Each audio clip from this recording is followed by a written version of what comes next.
आज बड़ी सुंदर कथा है, बड़ी मार्मिक कथा है।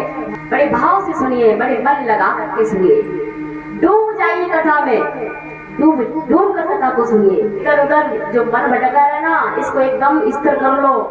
बस भले 5 मिनट, 10 मिनट, 1 घंटा, 2 घंटा बैठो, केवल ऐसे बैठो जैसो हम हैं और दूसरा मेरा भगवान है, तीसरा मेरा संसार में कोई नहीं है। ऐसे मन लगा करके, ऐसे ध्यान करके बैठिएगा। आइए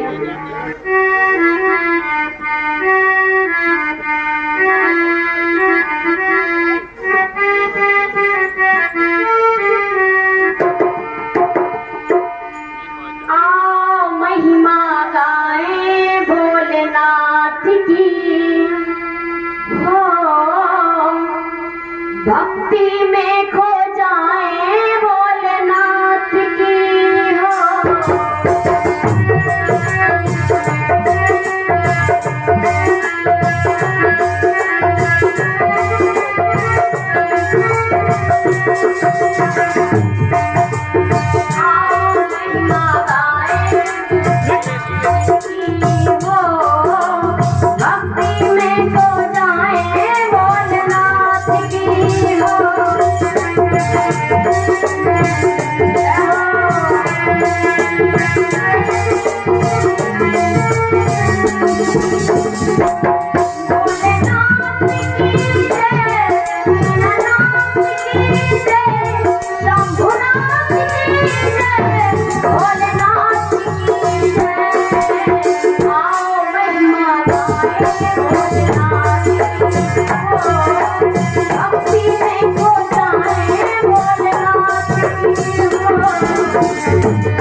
मेरे साथ साथ बोलना प्रभु का नाम। हरे कृष्णा हरे कृष्णा कृष्णा कृष्णा हरे कृष्णा, हरे कृष्णा हरे कृष्णा हरे कृष्णा हरे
राधे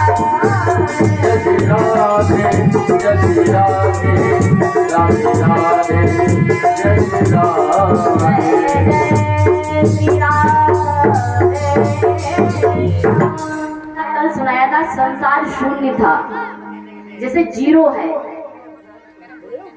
वैसे तो जीरो का कोई मतलब नहीं है, और मार्केट में लेने जाओ जीरो तो बहुत महंगा मिलता है ना। तो देखिए जीरो शून्य थी दुनिया, और शून्य के आगे एक रख दिया जाए तो कितना हो जाएगा? 10। एक क्या है और जीरो क्या है? जीरो शून्य है, जीरो से ही उपज हुई है, और जीरो के आगे रख दिया एक है दुनिया, और जीरो एक भगवान का रूप है। इसका कोई रूप नहीं है, वो निराकार है। और वास्तव में सज्जनों, दो ही जन है संसार में, एक आत्मा, दूसरा परमात्मा। हमारे शरीर में भी जो अंग है दो ही मात्राओं के हैं। आइए सुनते हैं थोड़ा, उसके बाद में कथा सुनेंगे। शुरुआत से लीजिए। माथा, दो शब्द है, माथा। दूसरा नाक, नाक। कान, ये भी दो शब्द है। नाक, कान, माथा, दो शब्द है। और ये गला, हाथ, पेट, पीठ, पैर, यही दो शब्द है, और दो ही जन है, एक आत्मा, दूसरा परमात्मा, तीसरा कोई नहीं दुनिया में। ईश्वर अंश जीव अविनाशी। हमारी आपकी कोई जाति नहीं है। कोई कहे हम ब्राह्मण हैं, हम वैश्य, हम शूद्र, हम क्षत्रिय हैं, कोई कुछ नहीं है। हम सब किनकी संतानें हैं मालूम है? हम सभी मनु की संतानें हैं। स्वयंभुवन और शत्रुपा, इनकी ही सब संतानें हैं। तो हम किनकी संतानें हैं? मनु की। हमारी कोई जाति नहीं है, हम मनु की संतानें हैं। हमारी जाति है क्या? कर्म जाति है हमारी। संसार में आकर के जिसने जैसा कर्म किया, और उसी हिसाब से उसको पुकारने लगे कि हमारी कर्म जाति है, हमारी कोई जाति नहीं है। और देखा जाए तो हमारी मनुष्य जाति तो पशु पक्षी जीव जंतु में होती है, सभी जानते हैं इस बात को। हम सब एक समान हैं, कभी मतभेद मत करना। हम मनुष्य जाति हैं, और हम सबको एकता बना करके रहना चाहिए। छोटी छोटी बातों को लेकर के कभी झगड़ा मत करिए। जहां तक बन सके आपस में प्रेम से रहिएगा। जहां तक बन सके लड़ाई झगड़े को टालते रहिए, क्योंकि लड़ाई झगड़े कभी कभी इतने बढ़ जाते हैं कि जीवन नरक बन जाता है। पूरा जीवन जेल में लोग सड़ते रहते हैं। तो कहने का मतलब, ये बात कहां से चली? छोटी सी बात को लेकर के इतना बड़ा झगड़ा हो गया। तो जहां तक बन सके शांति का माहौल बनाए रखिएगा तो महान कृपा होगी। सीता की खोज में निकले राम, ढूंढ रहे हैं पशु पक्षियों से, पेड़ पौधों से पूछ रहे हैं। क्या पूछ रहे हैं? हे खग हे मृग मधुकर श्रेणी, हे खग हे मृग मधुकर श्रेणी, तुम देखी सीता मृग।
प्रकार आज पूछ रहे थे, ऐसे अनभिज्ञ होकर के पूछ रहे थे जैसे मानो ने कुछ मालूम ना हो। पूछ रहे हैं मगर कोई पता नहीं बता रहा है कि कहाँ है सीता। भगवान भोलेनाथ कैलाश पर्वत से देख रहे हैं कि मेरे प्रभु राम वन वन भटक रहे हैं। पूछ रहे हैं पागलों की भांति कि कहीं सीता को तो नहीं देखा।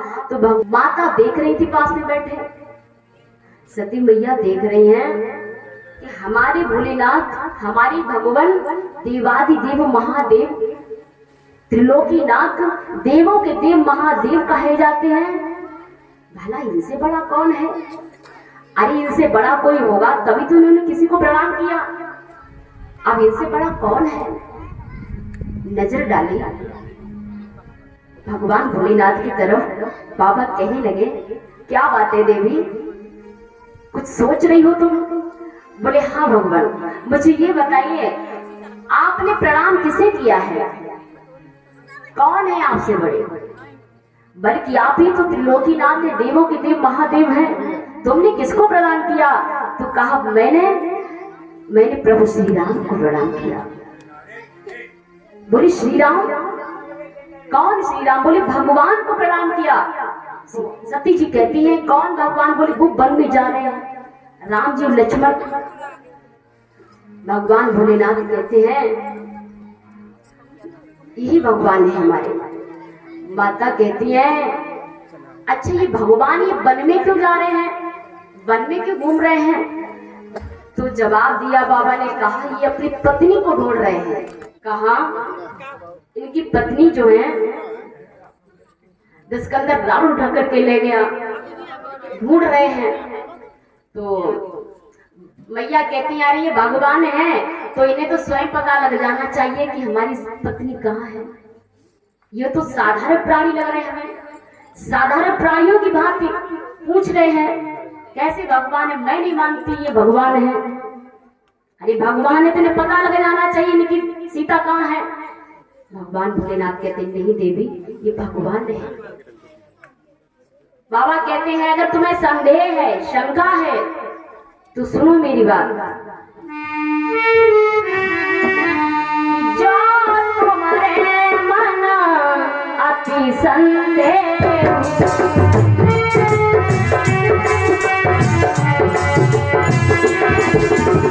जो तुम्हारे मन अति संदेह,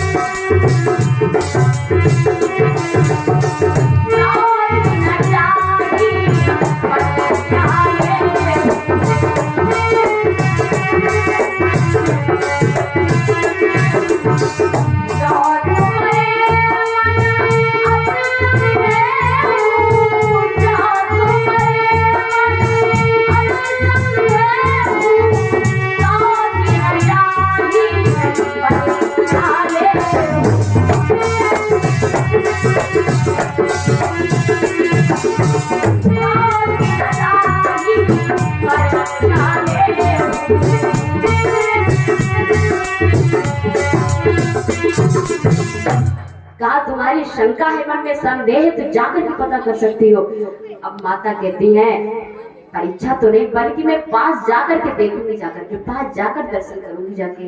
बाबा कहते हैं जाओ, चली जाओ। अब मैया आती है तो मैया ने आकर के क्या किया, वहां से तो ऐसी चली आई और आगे आकर के काफी दूर निकल आई। तब उन्होंने सीता का रूप धारण किया, सीता जी का रूप धारण किया और सीता जी का रूप धारण करके जैसे ही आगे बढ़ी हैं, राम जी जिस रास्ते से आ रहे थे उसी रास्ते पर ये पहुंच जाती है।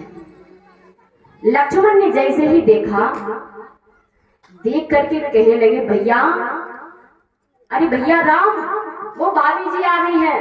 राम कहते हैं लक्ष्मण क्या कह रहे हो? बोले हाँ वो भाभी जी आ रही है।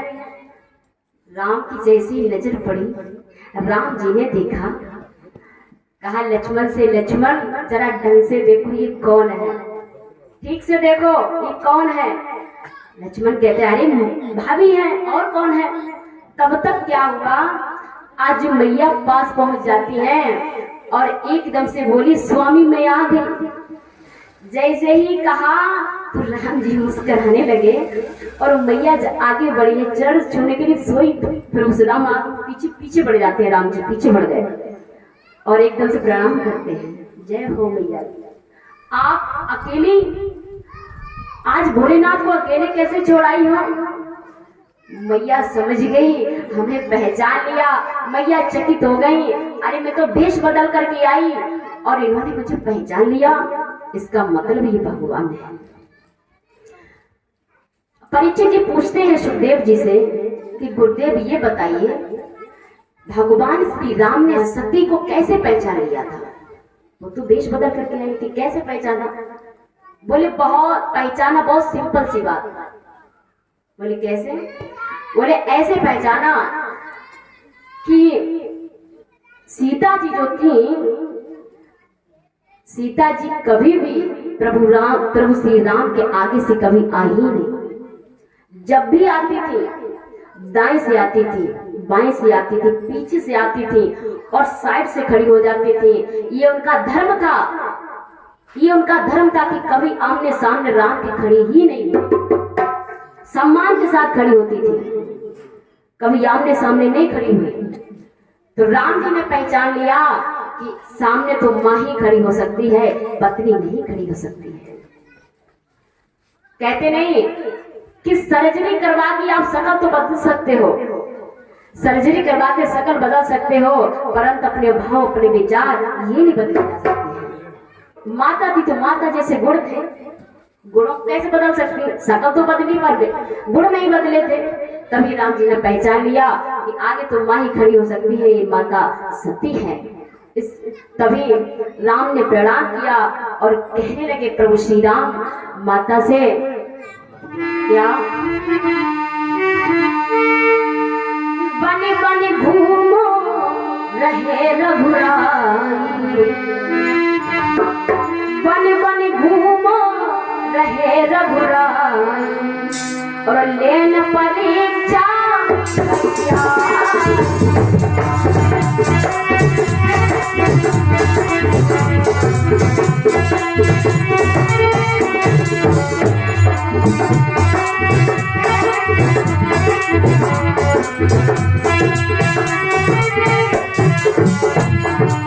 राम जी कहते हैं, हम तो विपत्ति के मारे मैया,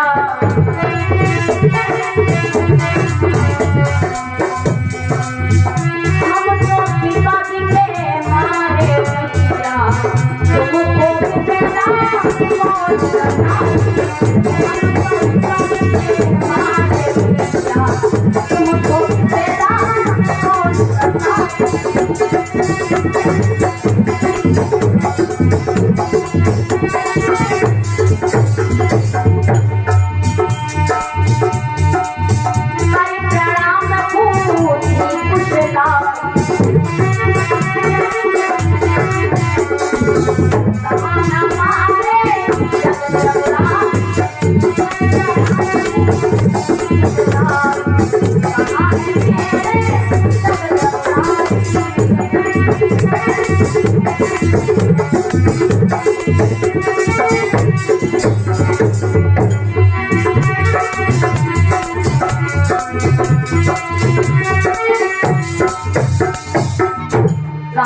हम तो विपत्ति के मारे हैं, हमारी पत्नी छुड़ गई है तो पत्नी को ढूंढ रहा हूँ, आप भैया कैसे निकल आई हो? तो भैया चुप हो गई, बोली बस ऐसे ही बस दर्शन करने चली आई, तुमसे मिलने चली आई। और राम जी समझ गए कि भैया हमारी परीक्षा लेने आई है, तो कोई बात नहीं। राम जी ने वो दृश्य दिखाया, कौन सा दृश्य कि जिस तरफ नजर डालती है तो उन्हें दिख रहा है राम सीता लक्ष्मण, राम सीता लक्ष्मण दिखाई पड़े। जिस तरफ भी देखती हैं तो राम सीता लक्ष्मण दिखाई दे रहे हैं। तो समझ गई मैया ये भगवान है। मैया एकदम से आंखें बंद कर लेती हैं। प्रभु श्री राम ने जाना कि मैया ये चकरा गई है, तो राम जी तुरंत अपनी माया को समेट लेते हैं और माँ की जैसे ही आंखें खुली हैं तुरंत पूरा दृश्य गायब। माता चली आती है। कैलाश पर्वत पर आई, भगवान भोलेनाथ कहते हैं कहो परीक्षा ले आई हो। अब भैया कहती है परीक्षा नहीं लेने गई, मैंने तो पास जाकर प्रणाम किया। भगवान भोलेनाथ सब देख रहे थे कैलाश पर्वत से कि क्या तुमने जाकर के किया, पर ये बताया नहीं कि तुमने वहां जाकर क्या किया। चुप हो गए भोलेनाथ, बोले नहीं, आंखें बंद कर दी। अब मैया संकोच में पड़ गई, ऐसा तो नहीं उन्होंने जान लिया हो, अब कह भी नहीं सकती कुछ भी, भाई गलती कर चुकी है ना। तो बाबा आंखें बंद कर लेते हैं और समाधि को लगा जाते हैं।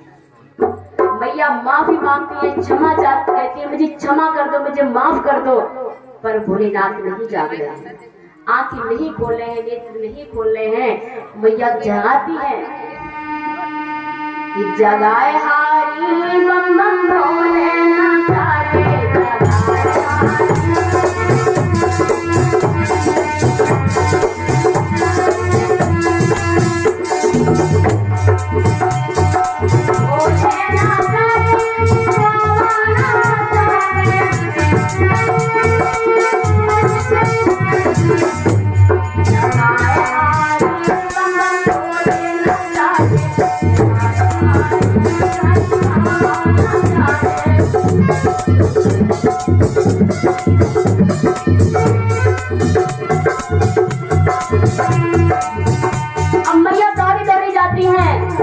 ब्रह्मा जी के पास। हमारे भगवान हमसे नाराज हो गए हैं, जरा हमें मना लो, चल करके जगह से चल करके। ब्रह्मा जी आते हैं,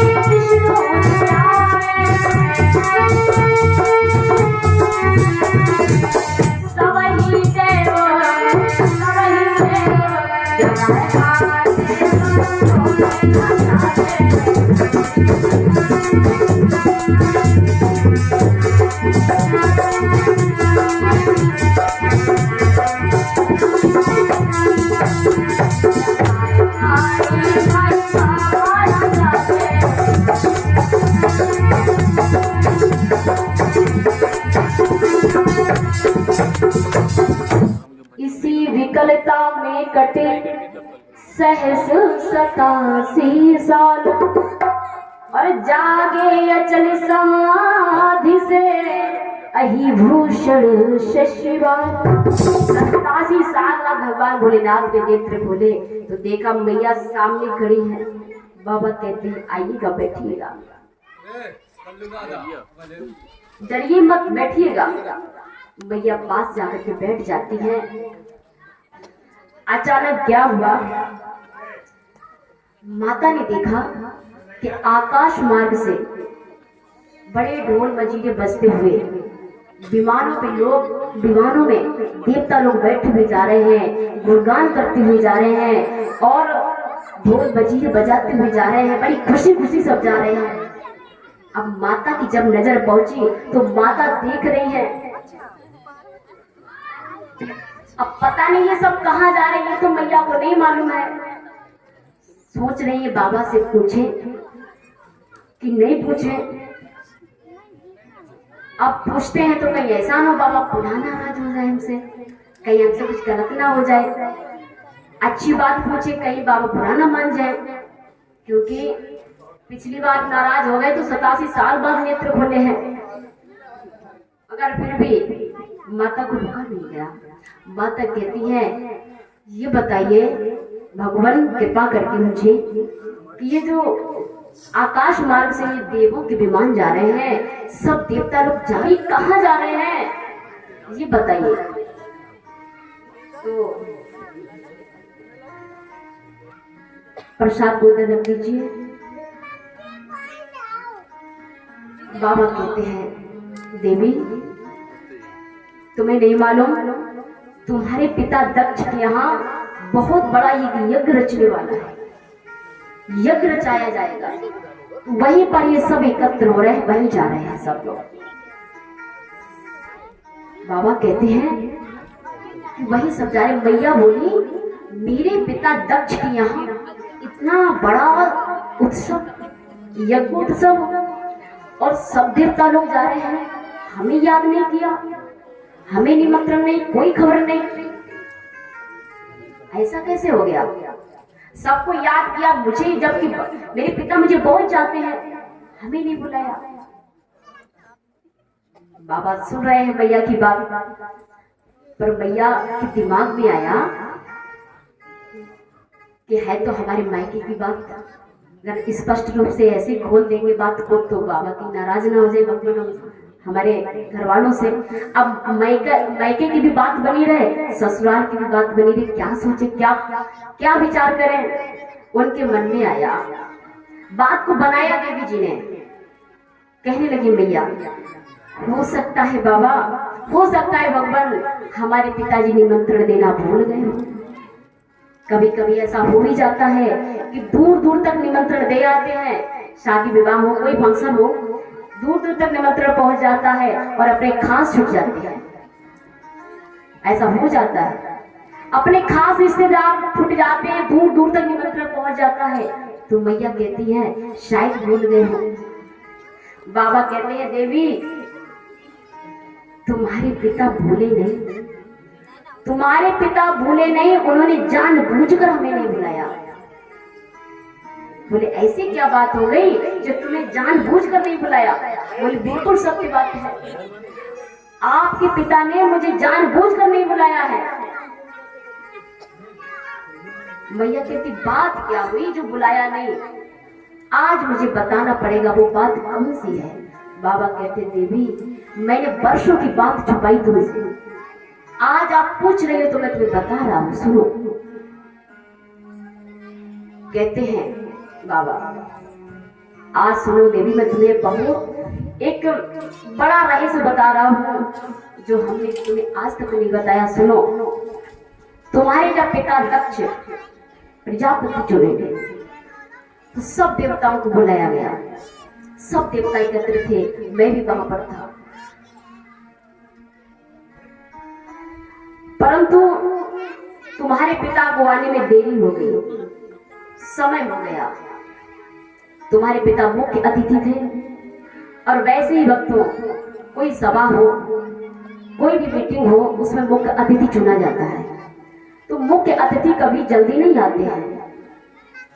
सभा के लोग, जनता जनार्दन बैठे बैठे थक जाती है, तब कहीं मुख्य अतिथि आते हैं।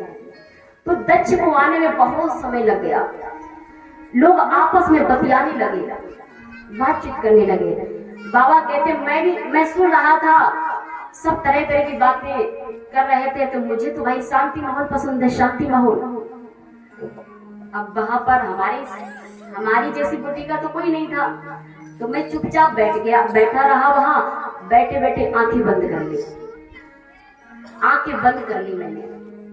तुम्हारे पिता दक्ष आए तो सबने खड़े होकर के सम्मान किया, सबने खड़े होकर के सम्मान किया, पर मैं वहां पर बैठा रहा। मैंने जाना ही नहीं तुम्हारे पिता दक्ष कब आए। तुम्हारे पिता ने जब मेरी तरफ नजर डाली तो देख करके क्रोध आ जाता है तुम्हारे पिता को। ऐसा ही नहीं, हमसे बड़े अपशब्द बोले, कटु वचन बोले। क्या बोले सुनो देवी, हाँ सुना रहे हैं तुम्हें।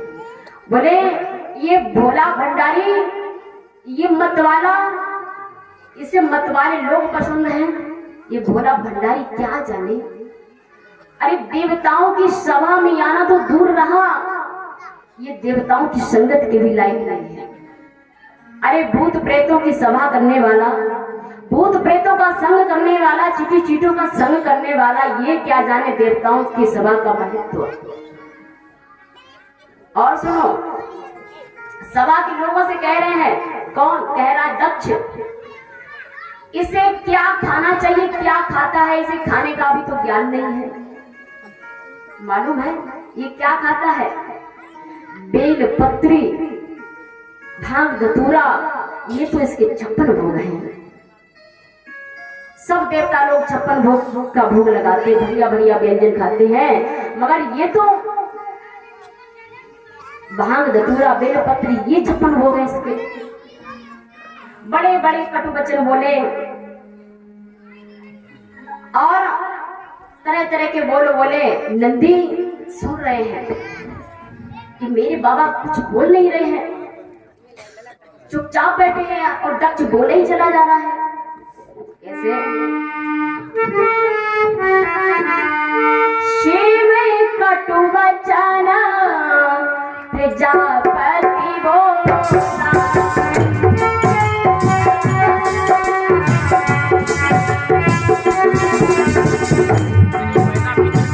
शिव कटु वचन प्रजापति बोला।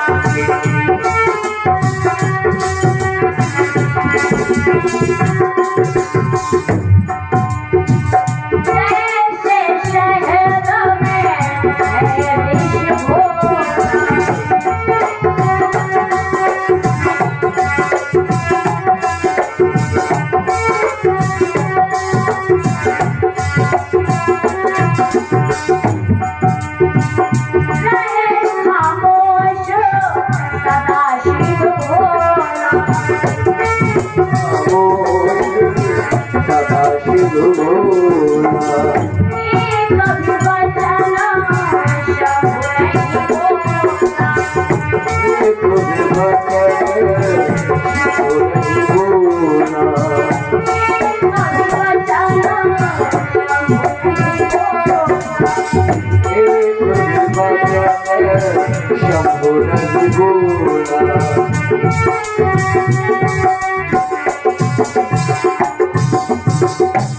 बाबा नहीं बोले पर नंदी को नहीं रहा गया।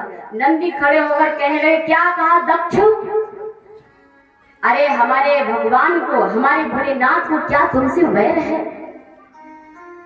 जो वैर के कारण खड़े नहीं हुए? अरे दीन दयाला, दीन कृपाला, जो सबको अपनाने वाले, उनमें ही तुम्हें दोष दिखे, उनमें ही तुम्हें अवगुण दिखे। अरे संसार में जिसे कोई प्रेम नहीं करता उसे हमारे भगवान भोलेनाथ प्रेम करते हैं। मालूम है सर्प से लोग कितना घृणा करते हैं। सर्प अगर जा रहा हो रास्ते से, लोग देख ले भले वो ना बोले, लोग लाठी चलाकर मार देते उसे, मगर हमारे भोलेनाथ उसको अपनी गले में लपेटे रहते हैं। चिट्ठी चीटों से कोई प्रेम नहीं करता है, हमारे भोलेनाथ उन्हें दिल से लगाए रहते हैं। सांप बिच्छू को दिल से लगाए रहते हैं। और सुनो, एक बार भूत प्रेत भगवान भोलेनाथ के पास पहुंचे, कहते भगवान हमें दुनिया में कोई प्रेम नहीं करता, कोई नहीं करता है। जिस किसी के घर अचानक मैं पहुंच जाता हूं तो लोग अपना घर खिलवा लेते हैं, टुटका टंकर करवाते हैं, इतनी घृणा करते हैं हमसे, हम कहाँ जाए भगवान? भगवान भोलेनाथ कहते हैं कहीं मत जाइए, आइएगा मेरे पास रहिएगा, कहीं मत जाओ, मेरे पास रहो, मेरे साथ रहो। तो भूत प्रेत खुश हो जाते हैं। और सुनो, कहते हैं, नंदी कहते हैं कि सब देवताओं के समय से पट खुलते हैं, समय से बंद होते हैं, हमारे भोलेनाथ का कभी दरवाजा बंद नहीं रहता है, सदा खुला रहता है। चाहे दिन में जाओ, चाहे रात्रि में जाओ, कभी भी जाओ, किसी भी वक्त जाओ, हमेशा खुला रहता है दरबार। और सुनो, भक्तों से इतना प्रेम करते हैं, जहां हम तुम रह रहे हो वहां हमारे भोलेनाथ रहते हैं।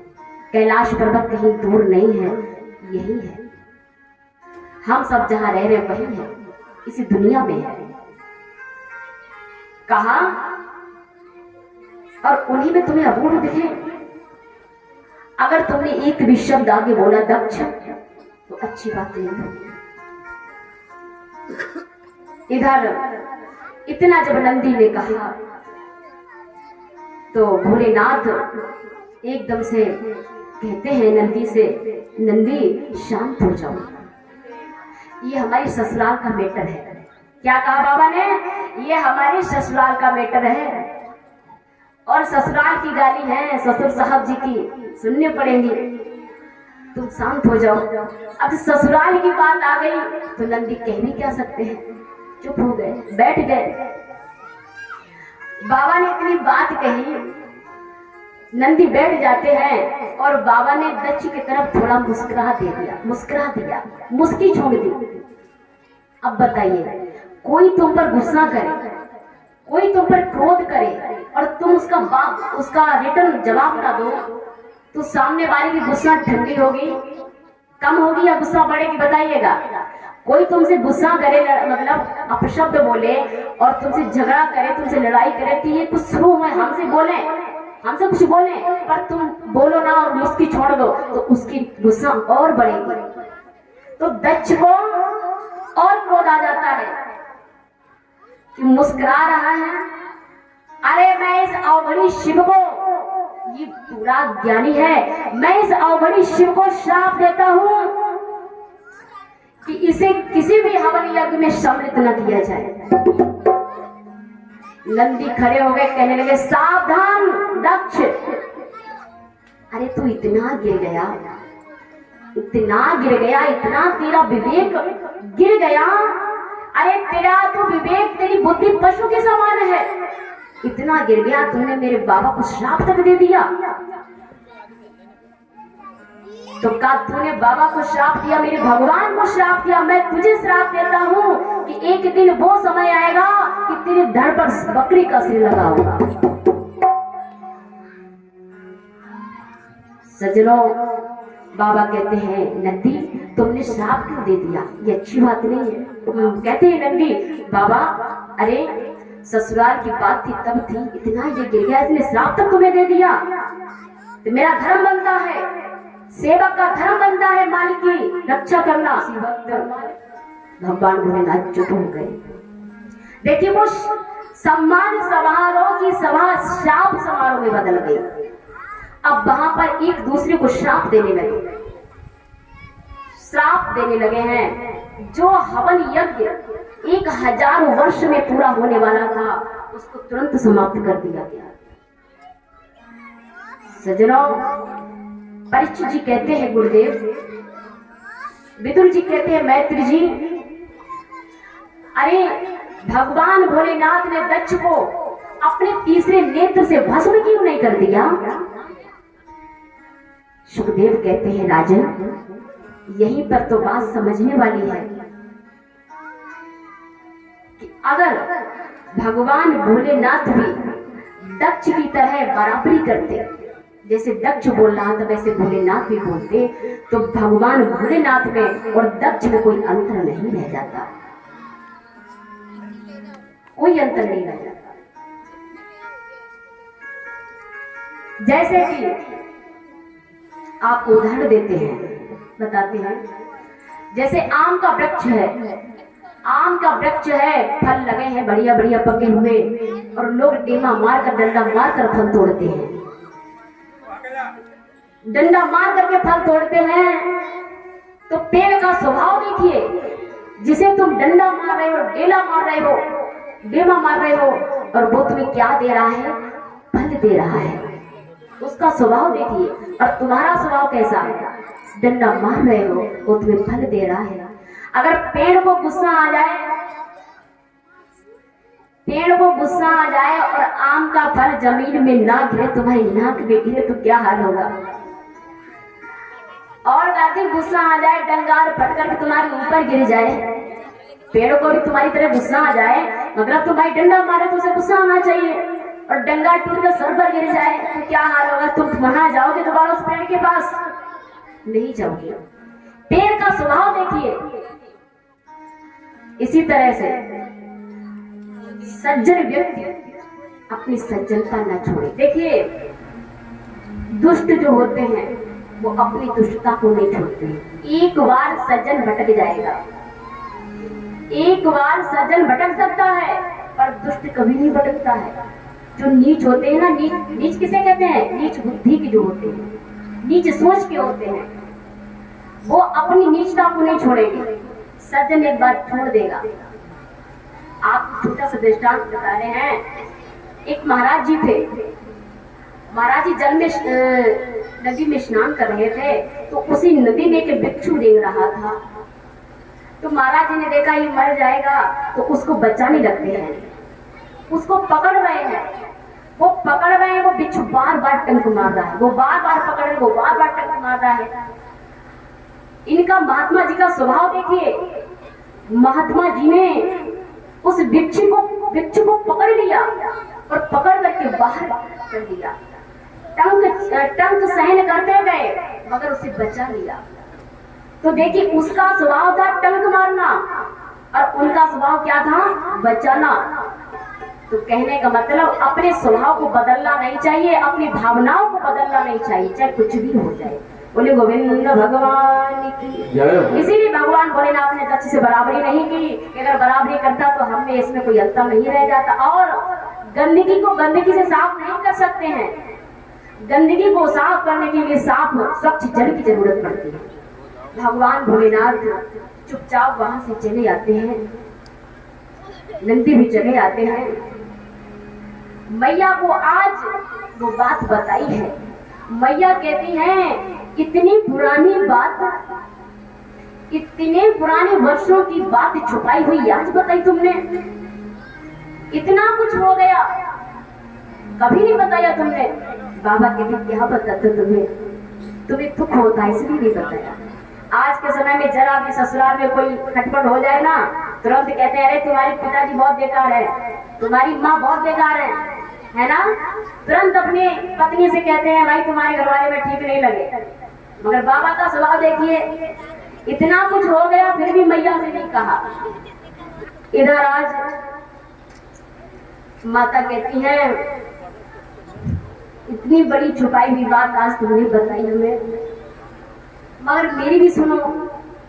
हमारे पिता दक्ष बुलाते तो नहीं जाती मैं, हमारे पिता बुलाते तो नहीं जाती, नहीं बुलाया इसलिए मैं जरूर जाऊंगी,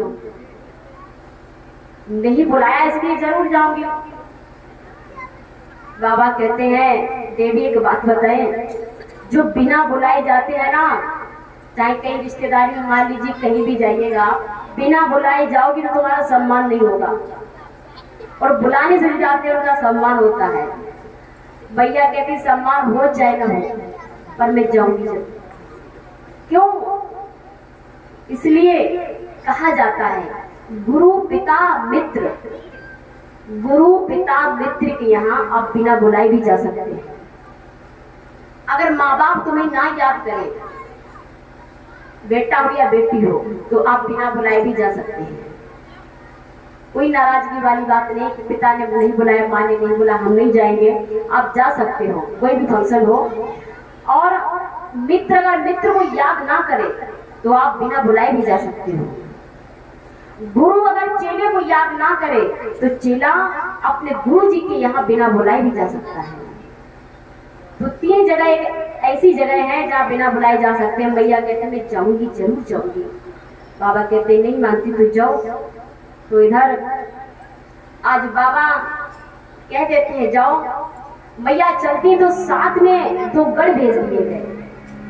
बाबा ने 2 शिव मतलब शिवगढ़ 2 चल देते हैं साथ में मैया के। पहुंचती हैं, जैसे ही द्वार पे पहुंची दक्ष के अपने पिता के यहाँ, तो सबने देखिए, सबसे पहले बहनों ने देखा, बहनों ने देखा तो मुख मोड़ लिया, आगे निकल गए। आगे बढ़ी है, पिताजी मिले, पिताजी ने देखा, उन्होंने भी मुख मोड़ लिया, कुछ बोले नहीं। कोई बात नहीं, बहनें नहीं बोली, पिता नहीं बोले, आगे बढ़ी है तो माँ मिली। माँ की ममता कुछ और ही होती है। माँ ने जैसे ही अपनी बिटिया को देखा तो सती को एकदम से हृदय से लगा लिया, गले से लगा लिया, कहा ठीक हो बिटिया, बढ़िया हो, अच्छी हो, कुशलता पूछी। कहते नहीं, माँ का हृदय बड़ा कोमल होता है। एक भजन भी आपने सुना होगा, एक गीत सुना होगा, माँ के दिल जैसा दुनिया में कोई दिल नहीं, माँ के दिल जैसा दुनिया में कोई दिल नहीं,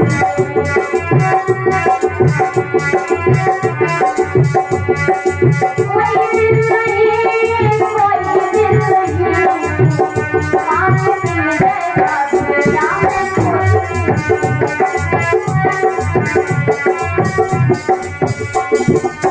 माँ का हृदय बड़ा कोमल होता है। बेटा भले गाली दे दे, चाहे मारपीट कर दे, परंतु माँ कभी अपने बच्चे को कभी बद्दुआ नहीं देती, कभी भी नहीं देती है। माँ ने जब देखा तो सती को गले से लगा लिया और बड़ा आदर सम्मान बिटिया का दिया, भोजन प्रसादी खिलाई। उसके बाद सती जी कहते मैया यज्ञशाला के पास मुझे ले चलो जहाँ यज्ञ चला जाता है। तो यज्ञ के पास में ले जाती हैं, यज्ञ के पास में ले गई। माता ने देखा सबके स्थान है पर भोलेनाथ का वहां पर कोई स्थान नहीं। बुलाया नहीं तो कोई बात नहीं, अरे स्थान ही गायब कर दिया, भोलेनाथ का आसन ही खत्म कर दिया। तो मैया को क्रोध आ जाता है अपने पिता दक्ष पर।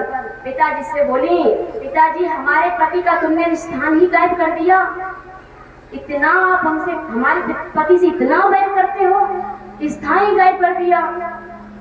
अरे तुम्हें तो वो इतना चाहते हैं कि जब भी हमें बुलाते हैं तो हमें दक्ष कुमारी कहकर बुलाते हैं कि दक्ष कुमारी ये बात है, दक्ष कुमारी वो बात है, दक्ष कुमारी कहकर बुलाते हैं। हर जब भी हमें बुलाते तो आपका नाम पहले जोड़ते हैं, और तुम्हें इतना वैर उनसे, स्थानीय गायब कर दिया।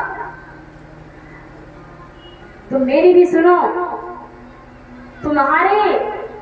तुमसे उपजा हुआ ये शरीर, मैं इस शरीर को ही जला दूंगी, इस शरीर को मैं पुनः वापस अपने पति के पास नहीं ले जाऊंगी जो दोबारा दक्ष कुमारी कह सके, इसलिए मैं शरीर को ही जला दूंगी, अपने आप को खत्म कर दूंगी। और माता बैठ जाती आंखें बंद करके।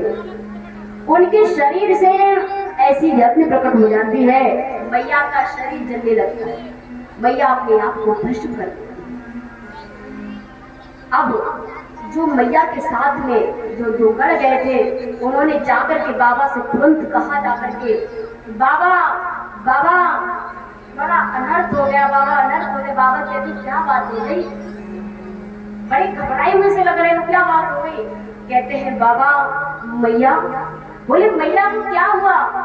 बोले मैया इस दुनिया से विदा हो गई। बाबा ने कहा इसका मतलब मेरी देवी मेरा अपमान सहन नहीं कर पाए और अपने आप को खत्म कर दिया। बाबा को क्रोध आ जाता है, बाबा ने अपने सर से जटा को खड़ा और घुमा करके जमीन से पटक दिया, जिससे कि एक वीरभद्र प्रकट हो जाते हैं।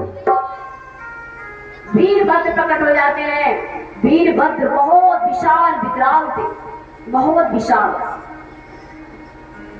हजारों भुजाएं, और बताते हैं हजारों भुजाओं में अस्त्र शस्त्र,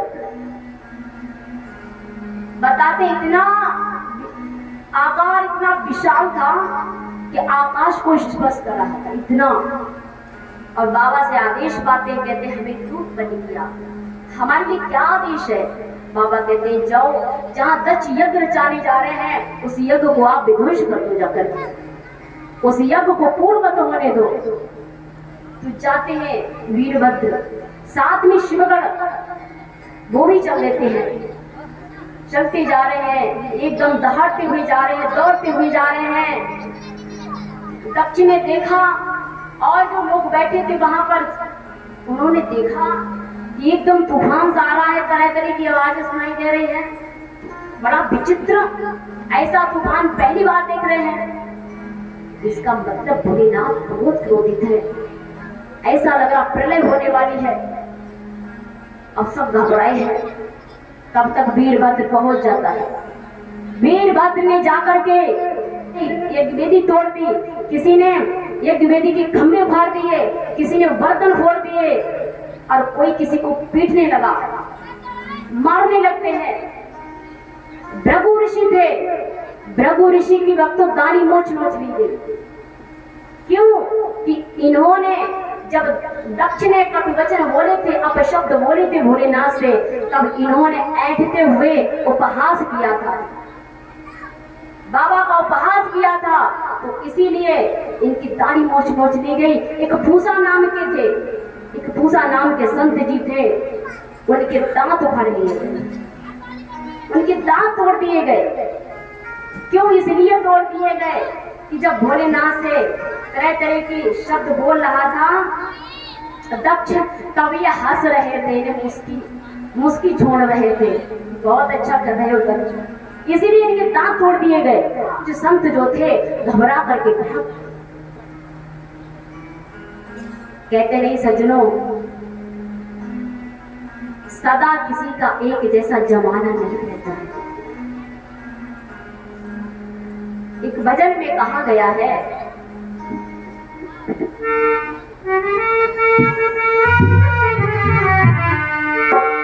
सदा ना रहा है, सदा ना रहेगा, सदा ना रहा है, सदा ना रहेगा, जमाना किसी का और नहीं चाहिए, दिल दुखाना किसी का नहीं चाहिए, दिल दुखाना किसी का।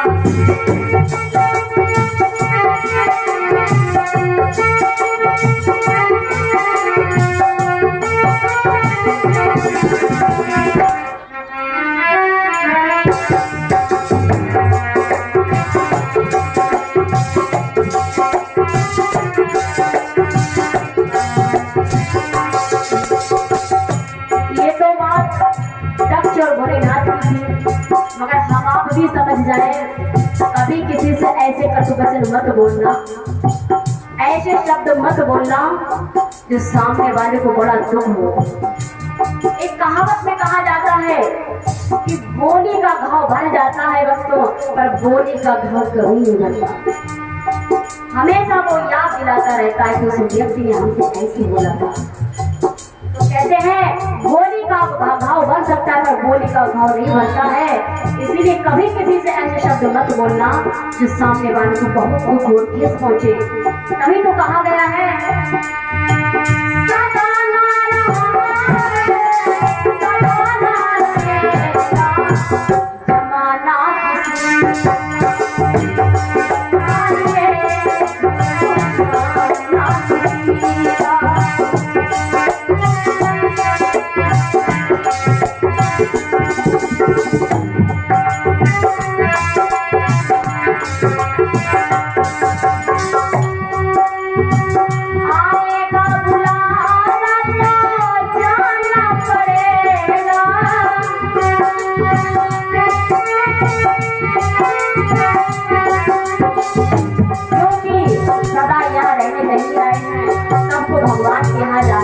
तो कुछ अच्छा करके जाए। कहते हैं आएगा बुलावा तो जाना पड़ेगा, सर तुझको आज झुकाना पड़ेगा, सर तुझको आज झुकाना पड़ेगा। और वहाँ ना चलेगा, वहाँ ना चलेगा, यहाँ तो रिश्वत से काम चल सकता है, चल जाता है रिश्वत से काम, मगर वहाँ कोई रिश्वत नहीं चलती है, वहाँ कोई बहाना नहीं चलेगा, बहाना चलेगा, बहाना चलेगा नहीं चाहिए।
सभी जानते हैं इस बात को, कहते हैं जानते हैं पर मानते नहीं है।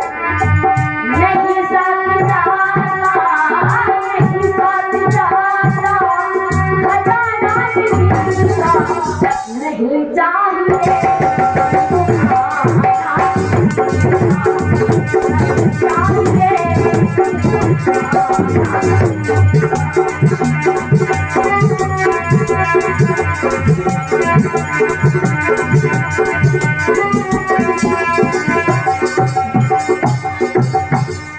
नहीं चाहिए दिल दुखा सज्जनों, क्योंकि सदा किसी का जमाना एक सा नहीं रहता है। मालूम है आपकी अभी नाव जो है ना बीच मझधार में है। ये मत समझो कि मैं पार हो गया हूँ।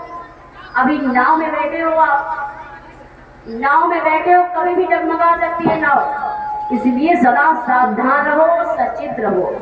हमेशा व्यक्ति को सावधान रहना चाहिए, होश में रहना चाहिए। जब हम बेहोश हो जाते हैं तभी बात बिगड़ जाती है, तभी हम भटक जाते हैं। बोली सच्चिदानंद भगवान की।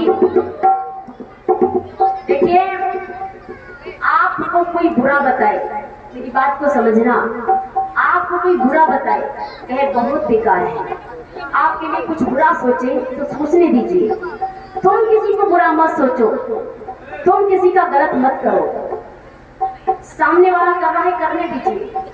अगर तुमसे बेफजूल में तुमसे झगड़ा कर रहा है, लड़ाई कर रहा है, तो तुम बस शांति बनाए रखो। तो कोई बात नहीं भैया, आप उससे ऐसे शब्द बोलो जो कि वो शांत हो जाए और तुमसे झगड़ा ना करे।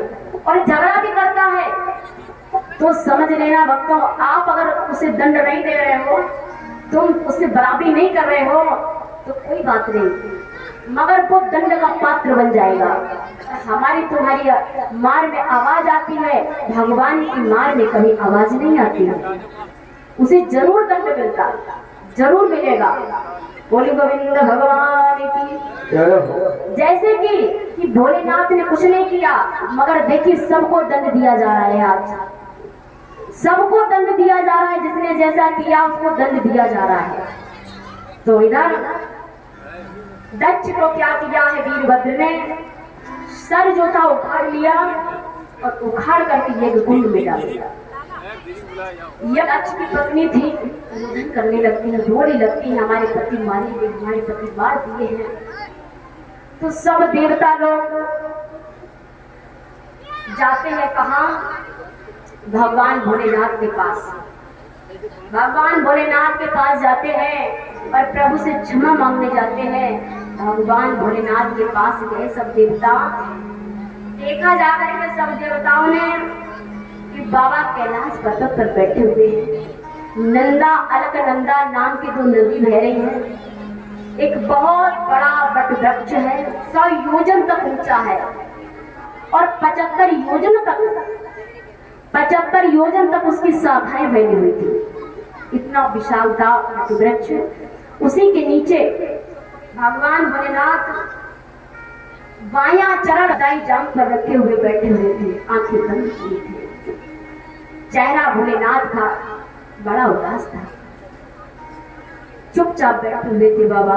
देवताओं ने जाकर के बाबा से विनती की, कहा बाबा मुझे क्षमा कर दो, हम बहुत बड़े आपके अपराधी हैं, जो हमारे सबके कारण तुम्हारी पत्नी इस दुनिया से विदा हो गई है, मुझे माफ कर दो। बाबा आप उस यज्ञ को पूरा करो चल करके।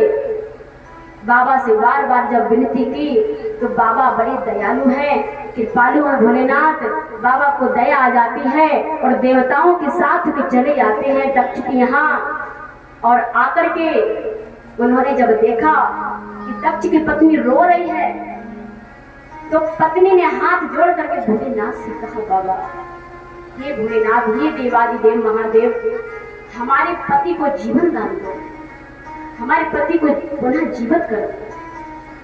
बाबा कहते ये देता हूँ। बाबा ने तुरंत आज नंदी को खबर, नंदी से कहा जाओ बकरे का सिर लेकर के आओ। दक्ष की पत्नी कहती है भोलेनाथ मेरे पति का जैसा रूप था उस रूप को प्रदान करिए, उसी रूप को उसी शरीर को लगाइए, बकरे का सर मत लगाओ भोलेनाथ। बाबा कहते हैं मैं अपनी मर्जी से नहीं लगा रहा हूं, और ये श्रापित है, इन्हें श्राप लगा है नंदी का, इसलिए इनके बकरे का ही सिर लगेगा, या बकरे का सिर ला करके और लगाया गया, दक्ष को पुनः जीवन दान दिया। सज्जनों बता दें, एक भोलेनाथ ऐसे हैं, एक भोलेनाथ ही ऐसे हैं भगवान जो मरे हुए को जीवित कर सकते हैं। ऐसे कोई देव नहीं है जो मरे हुए को जीवित कर सके। हमारे बाबा ही एक ऐसे हैं जो मरे हुए को जीवित कर देते हैं।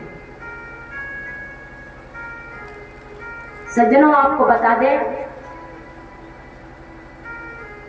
अगर आप पर कोई बहुत बड़ी बीमारी हो, मर्ज हो अंदर, जिसका निवारण डॉक्टर भी ना कर सके, दवाई ना कर सके, डॉक्टर मना कर दे, उस वक्त आपको केवल एक ही शरण लेनी चाहिए, भगवान भोलेनाथ का जाप करवाना, महामृत्युंजय मंत्र का जाप करवाना। तो देखना, विश्वास के साथ करवाना जाप, कम से कम 2 दिन, और देखना फिर आपकी कितनी भी बड़ी बीमारी हो, उस बीमारी को अगर भगवान खत्म ना कर दें, तो मैं भगवान भोलेनाथ की भक्ति की पुजारी करूं। मगर भाव से करिएगा, विश्वास के साथ। पहले के लोगों में विश्वास था, धैर्य था। आज के लोगों में देखिए, मैंने एक दिन कल ही बताया था कि देखिए, कलयुग लोग कहते बुरा है, पर मेरी समझ से कलयुग बुरा नहीं है। तो सतयुग में जो चीजें थी वो आज भी है, मगर कलयुग में एक कुछ चीजें बदली हैं। कलयुग में वो कौन सी चीजें बदली हैं? नंबर 1, कलयुग में सोच बदली है। इस सोच ने सब कुछ बदल डाला। पहले के लोगों के अंदर बड़ी अच्छी सोच हुआ करती थी, आज के समय में सोच ही ऐसी हो गई, क्या पता है, भगवान पर विश्वास नहीं करते। कहते हैं अरे पीतल की मूर्ति है, पत्थर की मूर्ति आ रही है, क्या भगवान है? अरे विश्वास करिए, भगवान पत्थर में नहीं है, ना पीतल की मूर्ति में। विश्वास अगर करोगे, भगवान एक शक्ति है। अरे संसार में कोई तो है जो संसार को चला रहा है, कोई तो है। आपको मालूम है हम कहां से आते हैं, कहां चले जाते हैं, किसी को नहीं मालूम है। कोई तो है जो जीवन चला रहा है। तो भक्तों, आप किसी भी रूप से मान लीजिए, मगर अपने जीवन में एक को मान करके चलिए। जरूर भगवान को मानिएगा। तो देखिए, विश्वास करिए कि हमारे ठाकुर जी साक्षात हैं, आपके गांव में पधारे हैं। तो भक्तों, वास्तव में साक्षात पधारे हैं, सारी सब कुछ देख रहे हैं कि हमारे भक्त हमारी चर्चा सुन रहे हैं, और हम तो अपने भक्तों की सदा ऐसी कृपा करते रहेंगे। सदा हमारे भक्त खुश रहें, मेरे ठाकुर जी आपको आशीर्वाद देकर के जाएंगे। तो सज्जनों, ऐसी भगवान की कृपा होती है। और सुनो, सोच बदलो अपनी, विश्वास और धैर्य से काम लेना चाहिए। कुछ लोग जैसे 1 महीना पूजा की, कुछ लोगों ने 2 महीने की, 3 महीने की, आप सोचते हैं तुरंत लाभ मिल जाए। भैया, आप खेत में अनाज बोते हो तो काफी समय लगता है, तब अनाज होता है। आप जे सोचो कि इधर अनाज बो दिया, तुरंत काटने को मिल जाए, फसल कैसे मिल जाएगी? भाई कुछ समय तो आप सेवा करनी चाहिए, कुछ समय तक करिएगा, उसके बाद ही तो फल मिलेगा। बोले गोविंद भगवान की। तो आज इस तरह भगवान भोलेनाथ से दक्ष कहने लगा, प्रभु मैं वैसे क्षमा के पात्र तो नहीं है, पर तुमने हमें क्षमा कर दी है, मुझे क्षमा कर दिया है, हम पर बहुत बड़ी कृपा की है। प्रभु मैं कैसे, किस प्रकार आपकी विनती करूं, किस प्रकार आपकी प्रार्थना करूं? गलती हो जाती है। बोले थोड़ी गलती नहीं, मैंने बहुत बड़ी गलती की। तुम्हारी पत्नी हमारे ही कारण, हमारी बेटी अपने आप को खत्म कर दिया। बेटी फिर भी तुम्हें दया आ गई, बाबा ने जीवन दान दिया है, आशीर्वाद दिया है। उसके बाद भगवान भोलेनाथ ने ही उस यज्ञ को पूरा किया है। पूरा करने के बाद बाबा चले आते हैं। बाबा कैलाश पर्वत पर बड़ा उल्लास है। शिवगढ़ जो है बड़े दुखी हैं देखकर भोलेनाथ को कि मेरे बाबा दिन में कई बार भांग पिया करते थे, आज दिन में एक बार भी भांग का नाम नहीं लेते हैं। माता जब थी तो दिन में कई बार भांग मांगते थे, देवी भांग ला दो, देवी भांग ला दो। आज एक भी बार नहीं मांगते।